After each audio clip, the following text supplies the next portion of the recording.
Vendredi matin, le jour se lève tranquillement sur le gymnase de Nyon. Pour Orane, c'est une grande journée. Dans quelques heures, elle quittera les bancs de l'école pour vivre sa toute première manifestation à Lausanne et organisée entièrement par des jeunes. Objectif, dénoncer l'inertie des politiques face à l'urgence climatique. Avec son amie Elodie, elles sont devenues les porte-parole et organisatrices du mouvement pour les élèves de Nyon. On a juste on a entendu parler du mouvement qui allait se faire et comme on a vu qu'il n'y avait rien sur Nyon qui se faisait, on s'est juste dit qu'on allait pouvoir créer un groupe et pour avoir des gens et être représentés aussi pendant la manifestation. Un peu stressé, surtout qu'il y a toute l'organisation qui nous a pris énormément de temps et j'espère juste que ça va bien se passer parce que on a passé tellement de temps à organiser ça que ce serait dommage que ça foire au dernier moment. Consciencieuses, les jeunes femmes ont signalé les rassemblements prévus aux directions. Pour Yves Delu, directeur du gymnase de Nyon, ce vendredi restera une journée de cours, même s'il soutient les revendications de ses élèves.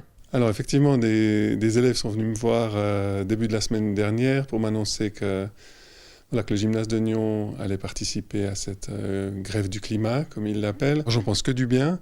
C'est sûr que on peut que se réjouir. On dit parfois que ces générations sont plutôt centrées sur eux-mêmes, etc. Et ça, ils nous prouvent le contraire. Donc c'est positif. Pour nous, la formation restait aussi importante. Donc a priori, les cours sont maintenus. Des cours que les jeunes femmes n'hésiteront pas à courber pour faire entendre leur voix. Un moyen d'aller plus loin que leurs efforts personnels.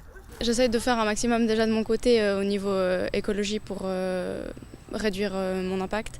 Et là, c'était un moyen de mettre tout ce que j'essaye de faire de mon côté, un peu l'envoyer plus loin, pour que ce soit plus que moi qui essaye de faire des choses, mais que ce soit le gouvernement qui agisse et qui rende plus concret ce qu'on fait. Et ces idées, le directeur est aussi prêt à les entendre et à les discuter lors de la prochaine réunion des délégués de classe, mais surtout à les mettre en pratique au quotidien au sein de l'établissement. C'est vrai qu'il nous a dit qu'il aimerait bien qu'on discute de moyens pour que le gymnase devienne un peu plus écologique.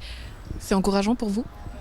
Ouais, ça montre qu'ils sont motivés et que ça leur importe un peu aussi de faire un effort et ça fait plaisir. Quelque chose qu'on pourra discuter, c'est la question des voyages d'études de troisième année. Actuellement, compte tenu des coûts, le moyen de utiliser souvent c'est l'avion. Je pense que c'est une question qu'on peut adresser aux maîtres et aux élèves pour savoir si ça, c'est pas une action concrète qu'on pourrait mener pour effectivement réduire notre empreinte carbone. Mon rêve, ce serait que tout le monde soit touché par ça et que tout le monde fasse un effort, parce que c'est un peu urgent selon moi. À l'avenir, Orane et Elodie devront donc convaincre leurs collègues pour passer au vert. Une bataille qui s'annonce rude, mais que les jeunes femmes sont prêtes à mettre en action. Pour l'heure, sur le quai de la gare, une centaine d'élèves du gymnase de Nyon se joindront aussi au mouvement, quelques pancartes à la main. Une chose est sûre, la jeunesse est en marche pour conquérir ses rêves.